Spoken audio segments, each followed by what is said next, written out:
All right, everyone, buckle up. Today, we're diving deep into Kenya's national AI strategy. Yeah, really fascinating stuff. It is. Straight from their draft strategy document, we're going to unpack exactly how they plan to become a leader, a major player in Africa's AI scene. Ambitious. Absolutely.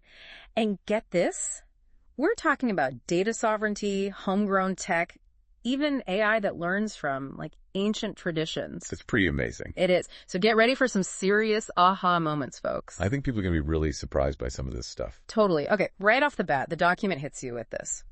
Kenya is aiming to be an African leader in AI, R&D, innovation, and commercialization for inclusive socio-economic development. Wow. Yeah, it's a mouthful, but, talk about aiming high. They're not messing around. And it's not just empty words either. What's really cool is that they tie this AI vision to real-world goals. Like, they talk about using AI to create super-targeted microloan programs, ones that can reach communities that, traditional banks haven't always served well. Right. So it's not just about the tech itself. It's about how that tech can actually improve people's lives. That's a really good point. Okay, but here's where I was like, wait, what? They mentioned building a semiconductor factory. Yeah. A whole factory. Isn't that, crazy ambitious?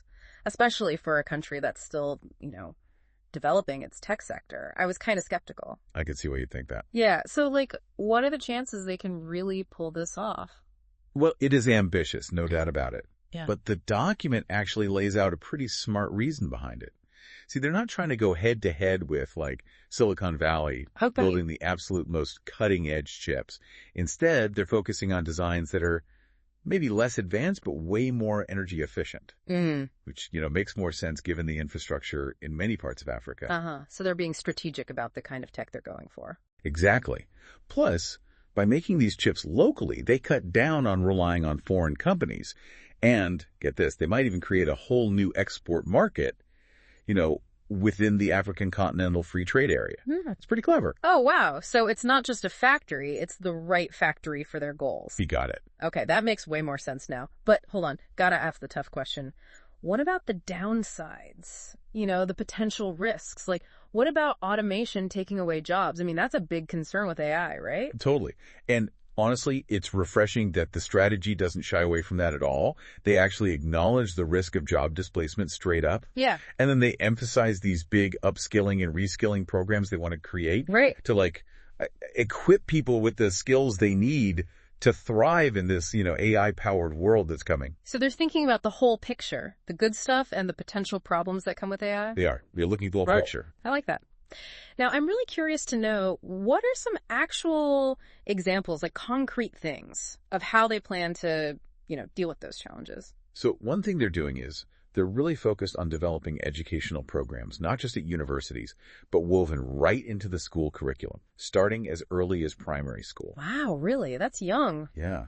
Imagine, little kids learning coding and computational thinking alongside their regular subjects. That's wild. It's almost like they're trying to build this AI-ready workforce, right from the beginning. They are. It's a really smart long-term strategy. It is. Okay, another thing that jumped out at me, big time, was their focus on data.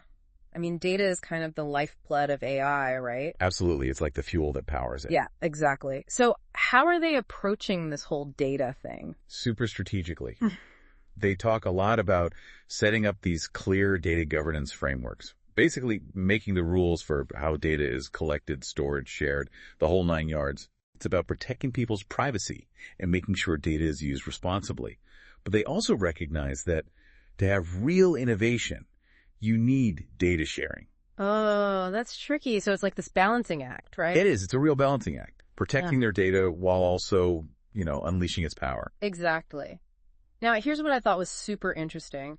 They really stress creating high-quality local data sets. They're even talking about, incorporating indigenous knowledge into these data sets. That's fascinating. It is. It's like they're saying we need AI that truly gets Kenya, not just AI trained on data from somewhere else. You nailed it. And it makes so much sense, right? An AI trained on say, European data might not understand the nuances of Kenyan agriculture or healthcare or, even how to deal with Nairobi traffic. Right, right. It's all about context. Totally. I'm starting to see why they call this a national AI strategy. It's not just about tech. It's about weaving AI into the fabric of Kenyan society. Yep. Really cool stuff. Okay, so they've got the ambition. They're thinking about the risks. They're emphasizing local data.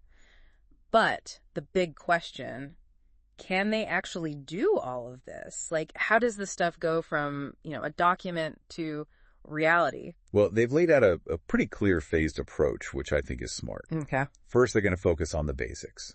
Things like actually developing a national AI policy, setting up research hubs, and creating these testing platforms where they can try out different AI solutions, like in a real-world setting. So kind of building the infrastructure first. Yeah, like laying the groundwork before you start building the skyscraper. I like that analogy. Okay, so what happens after they've got, the foundation in place? Then it's all about pilot projects. They're going to test out AI solutions in specific sectors like agriculture, healthcare, transportation, all that good stuff. Mm-hmm. It's like a learn-by-doing approach. They'll see what actually works on the ground, what needs to be adjusted, what might not translate so well to the Kenyan context. Mm-hmm.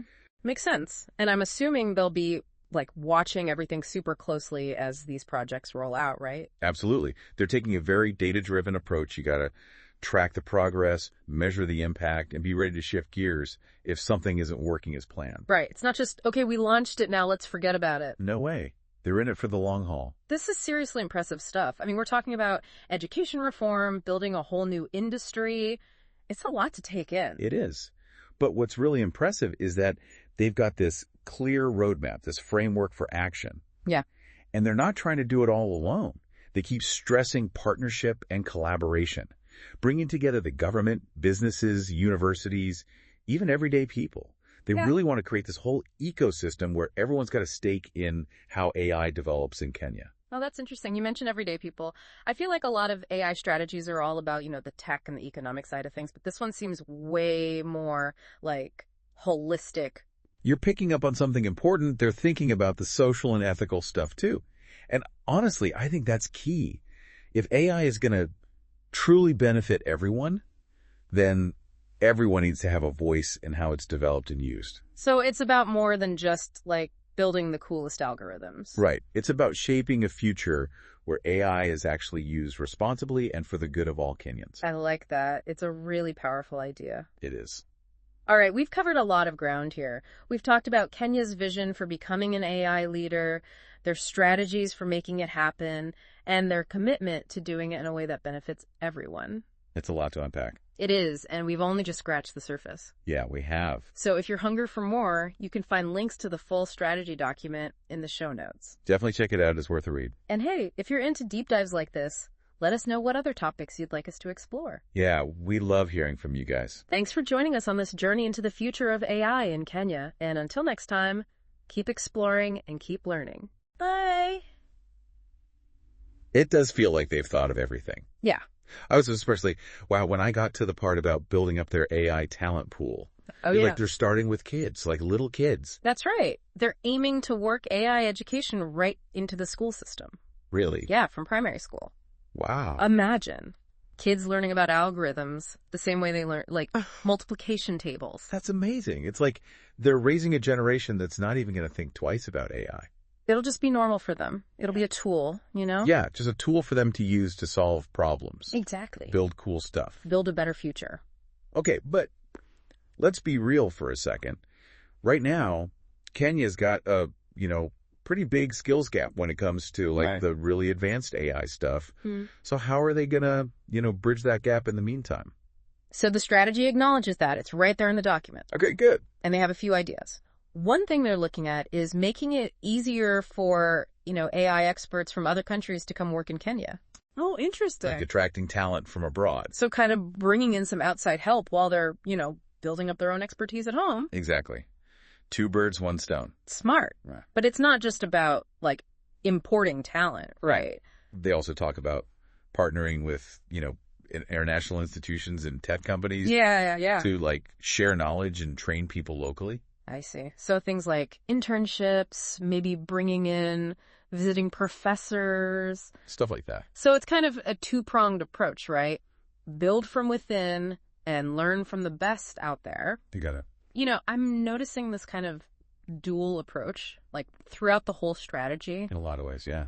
We saw it with the data sovereignty thing, how they want to, control their own data, but also collaborate internationally. Mm-hmm. And now this with the talent. It's pretty clever. They're trying to strike that balance Yeah. between, building on their own strengths and also tapping into the global network. Okay, I want to circle back to data sovereignty for a sec. We talked about how data is like the fuel for AI, but I also know that a lot of countries, especially in Africa, are really concerned about, who controls their data. Huge issue. Huge issue. So what does the strategy say about that? It's really interesting. Kenya has definitely taken a strong stance on, owning and controlling their own data. Okay. Which, makes sense. They don't want to be dependent on some foreign tech company to store and manage all their data. But AI needs data sharing to really work, right? You need that open flow of information. Yeah. So how do they make those two things work together? Protect their data and make it useful for innovation? Well, their plan is to set up these really clear data governance frameworks. Okay. Basically, a set of rules for how data can be collected, stored, shared, all of that. So like laying down the law. Yeah, exactly. It's about making sure everyone's playing by the same rules, protecting people's privacy, and, preventing data from being misused or exploited. So it's not just about like locking all the data away. Right. It's about making sure it can be used responsibly to, actually help Kenya grow and develop. That's the idea. But I'm still a little fuzzy on how it works in practice. Like, what would this actually mean for, a regular person in Kenya? Think of it this way. You, as a Kenyan citizen, would have way more control over how your data is used by, companies or the government. Okay. There would be clear guidelines and regulations to prevent, shady stuff. Like someone stealing my data or using it for something I didn't agree to. Exactly. It's about putting the power back in the hands of the people. I like that. Okay, so it's not just about keeping data safe. It's about making sure it's used ethically and responsibly. Right. It's about using it to create positive change, not just profit. Now, we talked earlier about how they want to build these, local data sets. Yeah. Why is that so important?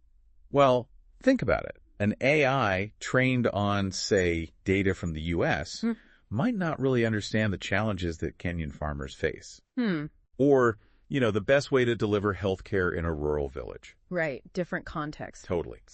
So by training AI on Kenyan data, they're making sure it's actually relevant to their needs. So it's like it'll actually be able to help solve Kenyan problems. That's the hope. Yeah. They even want to, incorporate indigenous knowledge into these data sets. Whoa, hold on. That sounds pretty out there. I know, right? But imagine an AI that can tap into centuries of traditional knowledge about agriculture or medicine. That's wild. It is. It could be really powerful. Okay, we've talked a lot about the big ideas, the vision, the goals. The what? The what. But now I want to know about the how. How do they actually make all this stuff happen? So they have this phased approach, which is smart. Okay. They're not trying to do everything at once. Yeah. First, it's all about setting the stage. Actually writing a national AI policy, getting those research hubs up and running, setting up places where they can test out different AI solutions in the real world. To build the foundation first? Exactly. Get the groundwork laid. Then they can start building, putting up the walls, adding the roof. Okay, so once that foundation is solid. Then, boom, pilot projects. They're going to test out AI solutions in specific sectors, like healthcare, agriculture. Right. This is where the rubber meets the road, So they'll actually see what works. See what needs to be tweaked, Okay. what doesn't translate so well, all of that. I bet they'll be watching those projects like hawks. Oh, yeah, they have to. They've got to track the progress, measure the impact, be ready to change course if something isn't working. It's not just like set it and forget it. No way. This is a living, breathing strategy. I'm getting a little overwhelmed just thinking about all the moving parts. That's a lot. Education reform, building a whole new industry. It's huge. It is huge. But that's why the roadmap is so important. That framework for action Keeps everyone focused. keeps everyone on the same page. And they keep emphasizing this idea of partnership and collaboration. Oh, yeah. They mention that a lot. Yeah, it's a big deal for them. It's not just the government driving this thing.